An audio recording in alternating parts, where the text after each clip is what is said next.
Every night I heard someone tapping on my window. I live on the 3rd floor, and there's no balcony or ledge outside my window. So who was out there? It was late at night when I heard the tapping again. It was right outside my bedroom window. I sat up in bed and listened. It was a very distinct tapping sound, like someone tapping their fingernails on glass. Whoever or whatever it was would tap 5 times and then stop. I was pretty sure there was no one who could climb up that high just to tap on my window. I don't want to be too dramatic here, but it almost looked like a human-shaped shadow. Like I said, the window was on the 3rd floor, and I definitely saw something up there. It looked like a man standing on the ledge outside my window. I mean, how could there be a man standing on the ledge outside my window? I could clearly see the edge of the window, and there was no way someone could be standing out there. And every morning I would wake up and go to the window and see nothing. And that's when I noticed something strange. I mean, why would there be a ledge? Why wouldn't the wall just end where the building next door begins? I mean, that makes no sense whatsoever. Why would someone build a wall and then leave a 2-foot-wide ledge just above it? Who does that? When I looked out the window, I could see the brick wall of the building next door, but I could also see the ledge. I got goosebumps. I don't want to be too dramatic here, but I could have sworn that I felt eyes on me. I could feel someone staring at me. I mean, what are the odds that I would climb out onto this ledge, and then you would decide to come out here and stare at me? I could not hear any footsteps or any tapping. I couldn't even hear a car driving by or an airplane flying overhead. It was like the entire world was silent. I'm just kidding, of course. I didn't say anything out loud. I didn't want to scare whatever was out there away. I turned to the left and looked down the length of the ledge, but I could not see where the end was. I turned to the right and looked down the length of the ledge, but I could not see where the end was. So the next time I heard the footsteps, I got up and went to the window. The next time I heard the footsteps, I got up and went to the window. Once again, there was nothing there but the brick wall and the ledge. So I did something crazy. I climbed onto the ledge, outside my window. The ledge was a gray cement ledge, about 2 feet wide. It was the same width as my window. I couldn't see where the ledge started or ended, because it was too dark, but I could see that it was there. But the brick wall of the building next door, it never changed. The wall was always there. I moved to the left and looked out that side of the window, and then I moved to the right and looked out that side of the window. But I could not see where this shadow came from. It was gone. If I lost my balance and fell, I would literally fall to my death. I needed to see what was out there. I mean, this ledge was outside my window on the 3rd floor. Ooh. How could there be a ledge out there? There shouldn't even be a ledge out there. There was no one out there. I went back to bed and tried to fall asleep. It was like everyone in that building had gotten up and gone to bed all at the exact same time. What would I tell them? Someone was standing outside my window and the lights went out in the building across the street. That's not exactly how you get a police officer to take you seriously. I decided to just forget about it and go back to bed. The entire building was plunged into total darkness. And then I started to feel the temperature of the room change. I wanted to see if I could see anything during the day, but I saw nothing but the brick wall of the building next door. I was starting to feel a little creeped out. I mean, who wouldn't be creeped out by hearing what sounded like someone walking around on the ledge outside your window at night? It was getting colder.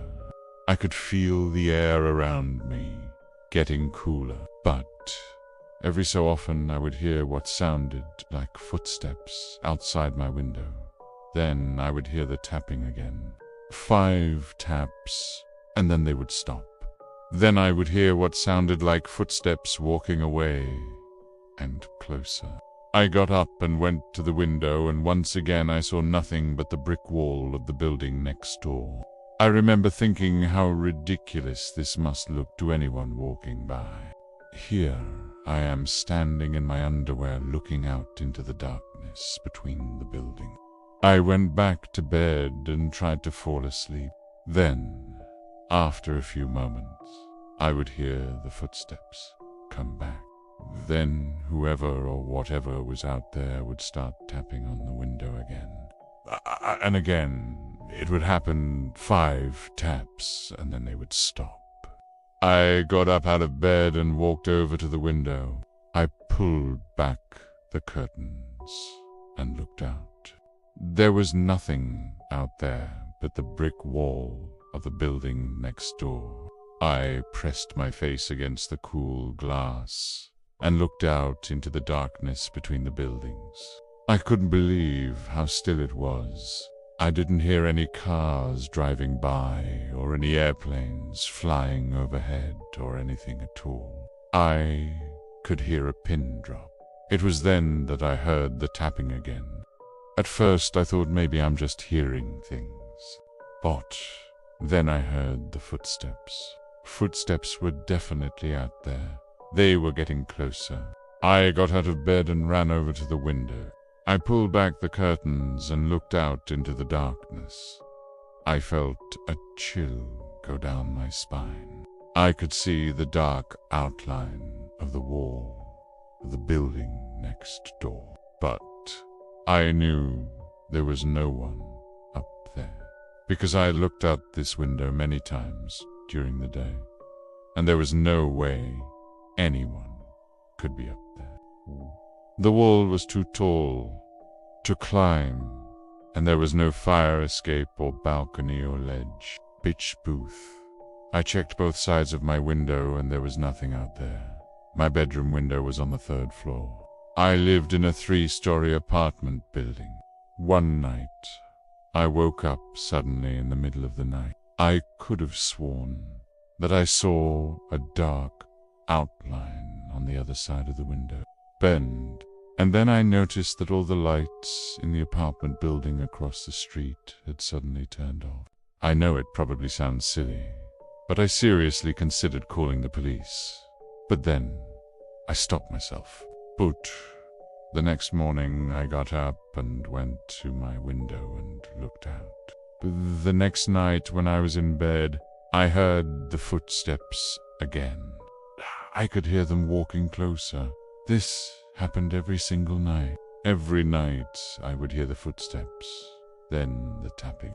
Then one day, like I said, I got up and went to the window to see if I could see anything during the day.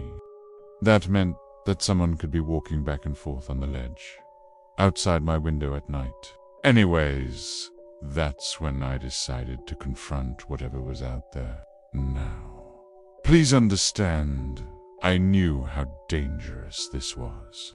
Well, anyways, as I stood there on that ledge, the hair on the back of my neck stood up. It was pitch black. I could not see anything, but I could feel eyes on me. I stood out there for a few moments, but whatever was out there stopped watching me because I could not hear anything else. So I climbed back in through my window.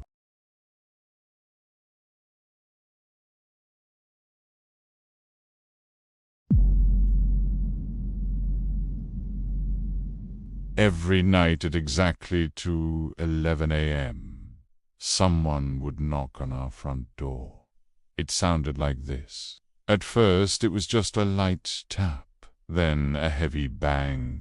The house had been empty for several years and was drastically underpriced because of all the work that needed to be done on it. We were surrounded by trees on all sides, and the closest neighbor was about half a mile away. It was nice for privacy and peace and quiet, but also pretty scary. Just after dark, my wife and I would sit on the couch watching TV and listen to the crickets chirping and the owls hooting. Rap, rap, rap. We never got used to it. Every time we heard it, we were thrown into a panic. Soon enough, I had two bright lights shining right onto the walkway leading up to our front door. And then I waited. Of course, I told my wife not to worry. It was probably just some animal getting into the house or something. But deep down, I knew that if anything weird was going on out there, my lights would stop whatever it was. It took what seemed like forever, but it slowly opened the door and started coming inside. I called out for my wife, but she was fast asleep.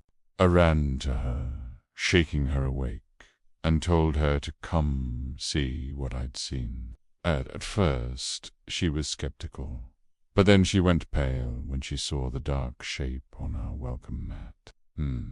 It was too fast for me to get a good look, but I could tell it wasn't right. It wasn't human.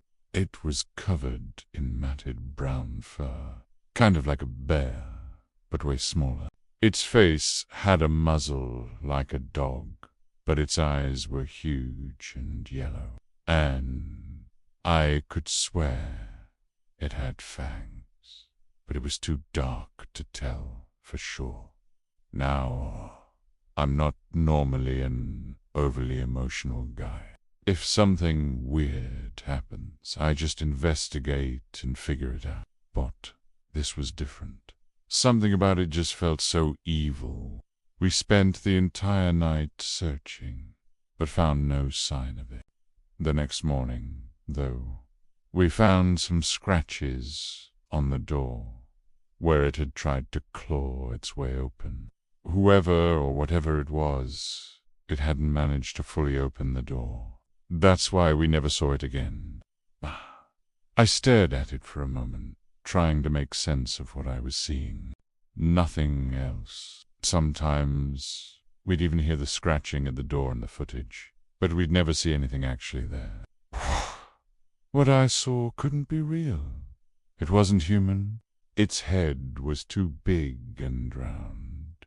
It kind of looked like a dog, but not quite. It was scrunched over like it was trying to hide itself, like some creature out there in the dark was watching us and waiting for us to open the door. Either that or we'd hear what sounded like distant screams in the forest. She said we should just get rid of the doorbell. Unfortunately, the wires had already been disconnected when we bought the house. But one day when we were looking at the wiring diagram for the house, we discovered that the doorbell wires were connected to the exact same circuit as the motion sensor light outside. If we could just wire a battery to the motion sensor light, then we could keep it on all night and not have to worry about someone ringing the bell. But whenever we went to investigate, we found nothing out there but more trees. My wife and I didn't care. We were excited to take on a fixer-upper project and make it our own. The night before, the rapping at the door had woken me up and scared the living daylight out of me. But tonight, I was prepared. For a while, nothing happened.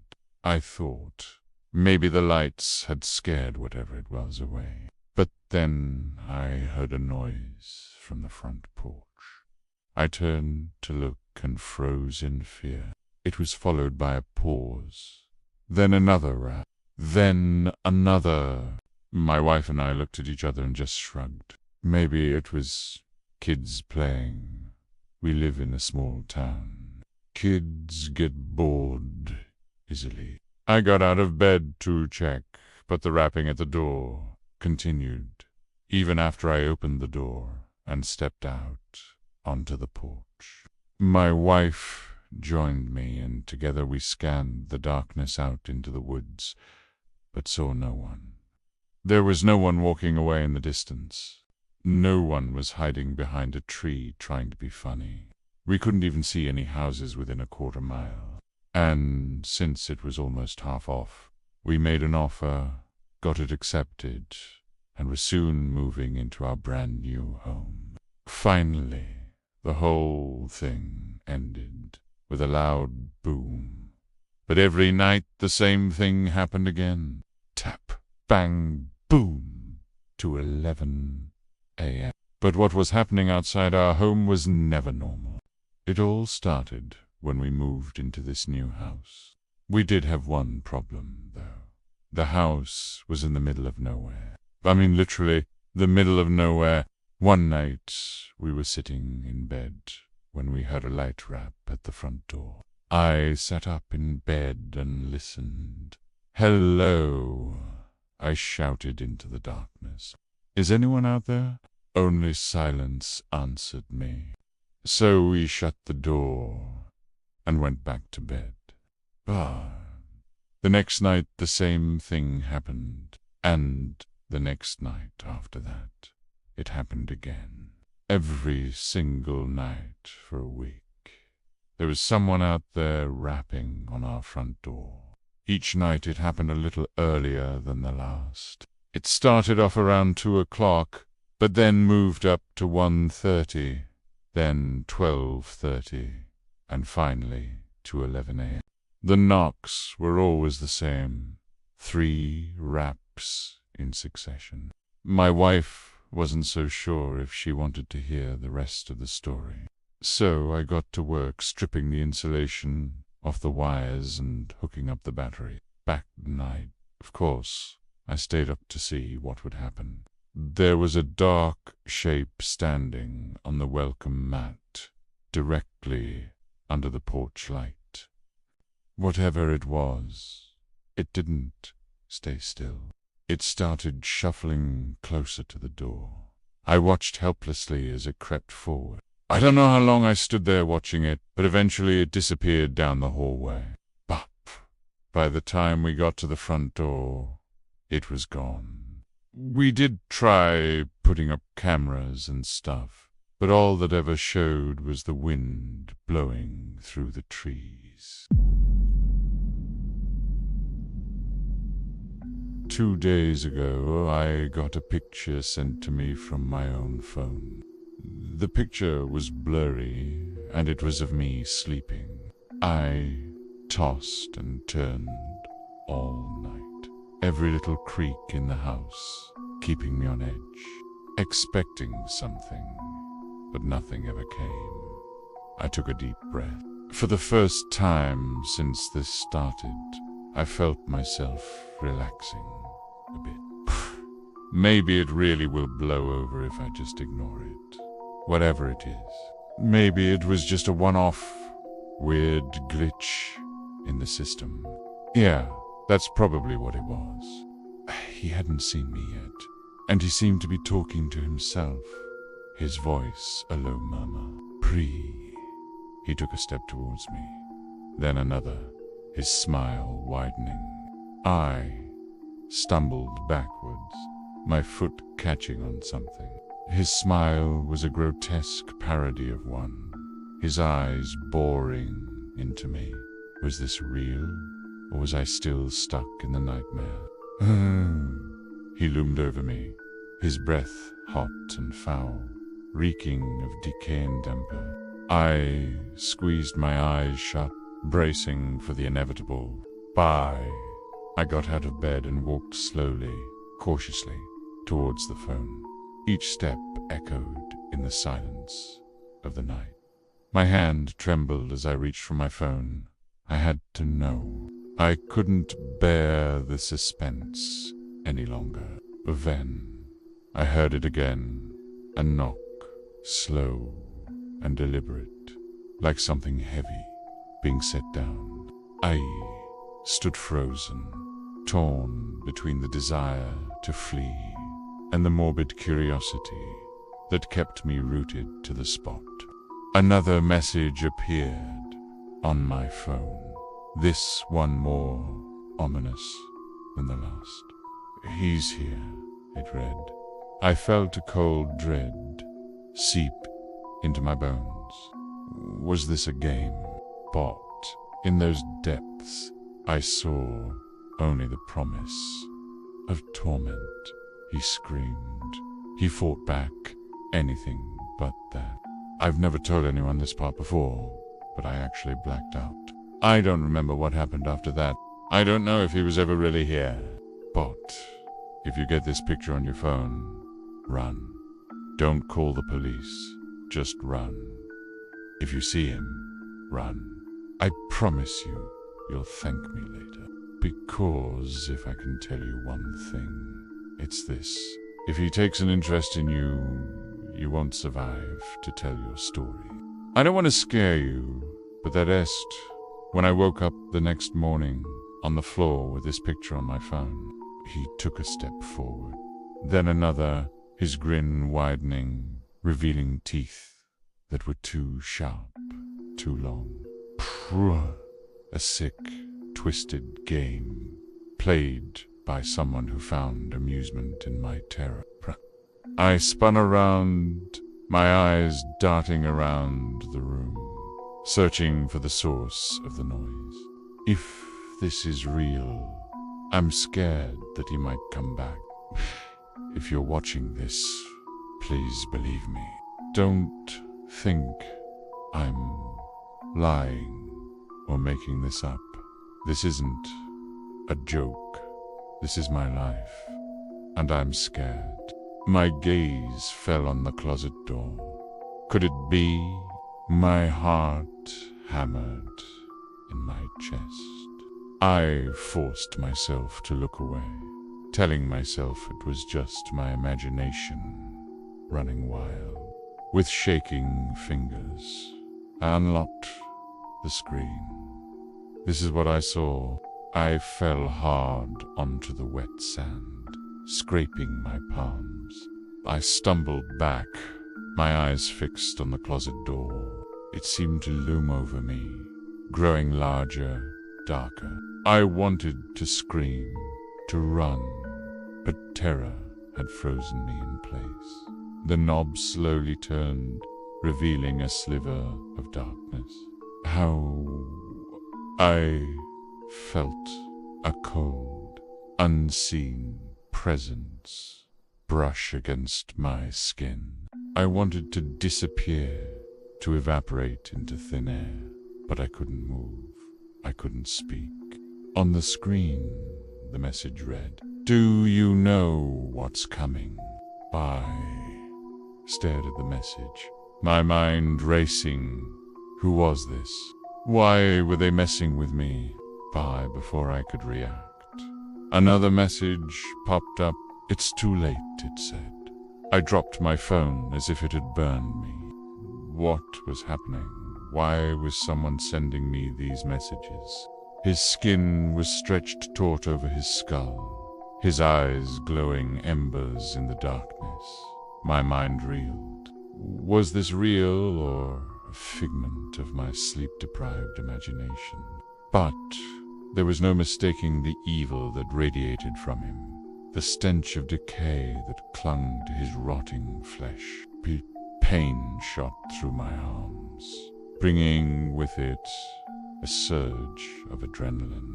I scrambled back, my heart pounding against my ribs like a trapped bird. I froze, my eyes wide, listening intently. There it was again, the distinct tone. My phone was charging across the room. It wasn't turned on. Why would it make that noise? I stayed in bed, paralyzed by fear, willing myself to be brave. But all I could do was wait and hope that whatever was happening would end quickly. What if it's him, the one who took the picture? Fear pulsed through me, cold and sharp. Boom, boom, boom, boom. Then the man turned, and our eyes met. I stopped dead in my tracks. His face was pale, almost translucent, with eyes that glowed an eerie red in the gloom. "No, I don't want to scare you, but I think you should know what happened next." A twisted smile played on his lips, revealing teeth that were too sharp, too long. All I got was a good dose of neck pain. This morning I went out for some fresh air to try and clear my head. I figured that maybe a change of scenery would help to put this whole thing out of my mind. I decided to go for a walk down by the old lighthouse. I could use some peace and quiet right now. No footprints, though. I sat there, stunned, wondering if I was losing my mind. Maybe I had seen a homeless person. That made sense. Who else would be wandering around here at this hour? Right. The scariest part was that my phone was charging across the room when this was taken. I never got an answer for who took the picture and how. But now it's happened again. And this time, I have the picture. Here it is. That's me asleep. How did they get this picture? And why? It was getting darker now. The sky overcast. Threatening rain. I pulled my jacket tighter around me and picked up my pace. As I neared the end of the beach, I saw a figure standing by the old lighthouse. Relief washed over me. Maybe it was just someone walking their dog or a couple arguing. By anyone except the monster I had conjured up in my mind. I can't seem to stop thinking about that question. It's driving me mad. Last night, I didn't get much sleep. Stared over these big waves crashing up on the shore, almost like it was trying to eat away at the sand, leaving nothing but rock and water behind. As I continued walking, I heard footsteps behind me. They were heavy and slow, like someone with bad intentions. I quickened my pace, my eyes darting around, searching for anyone. There was no one there. It must have been the wind, I told myself. When I turned around, I saw nothing but empty beach stretching out before me. I tried to shake off the unease that had settled in my stomach. Maybe I was letting my imagination run wild because of what happened 2 days ago. Yeah, that made sense. Still, I kept glancing over my shoulder, half expecting to see those footsteps coming closer. As I got closer, I realized it was a man, tall and thin, with scraggly hair and a tattered coat. I wanted to scream, to run, but terror had frozen me in place. The man was close enough now that I could see the darkness under his fingernails. Breeze. The way his clothes hung in rags off his bones. When I opened them, he was gone. Disbelief flooded me. Had I imagined the whole thing? Ground where he stood was wet, disturbed. I stood up, brushing sand off my jeans. My hands were bleeding. The scrape, raw and angry. I pulled my jacket tighter and hurried home. That night, I was awoken in the middle of the night by the sound of my phone sending a message. Then it started again. The phone sending messages one after the other. It was 3:33 a.m. I stood frozen, listening intently. The silence seemed pressed down on me, heavy and suffocating. But then I heard it again, The knock, followed by a soft thud. With shaking hands, I tried to call out for help, but my voice caught in my throat. As the door swung open, I saw his face. I wanted to scream, to run, but fear had frozen me in place. My eyes locked onto his, pleading for mercy. Here's where it gets scary. Every time I've told this story, people have said, well, obviously he ran. If you're watching this, I don't want you to think that I'm crazy. I'm not. Well, maybe I am, but I'm scared. So here it is again. I don't know if he's coming back.